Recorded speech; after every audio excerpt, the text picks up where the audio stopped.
I think what's interesting about the U.S. economy is how strong it has been in terms of growth being essentially strong enough to lower the unemployment rate to 3.7%, the lowest in a very, very long time, without leading to inflation. Now, there are many discussions about exactly what's the right way to measure slack in an economy, but I think no matter how you cut it, the U.S. economy is doing well, and it's doing well at a time where global trade is very slow.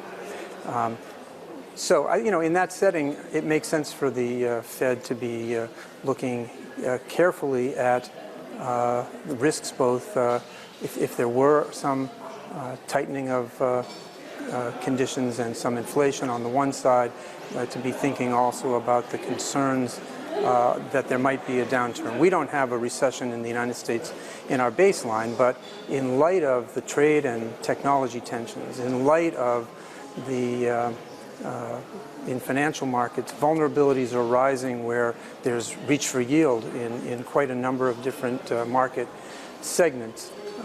In a world where China's economy is slowed a bit, but if there were a more significant slowdown, there are many events in the world that could affect the U.S. economy, and it makes sense to be vigilant to all of those. It seems a little bit ironic that we're talking about protectionism on the 75th anniversary of Bretton Woods, but that's a reflection of the world today.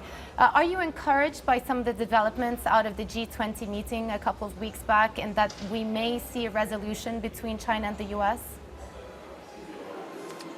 I think you're right that it's ironic that at the 75th anniversary of the Bretton Woods, we've reached a point where some of the developments in the global economy are leading to discontent, and that discontent is leading to different approaches in governments, a less willingness to abide by international rules if they're viewed as being to the disadvantage of local populations. Political leaders are having to sort that out.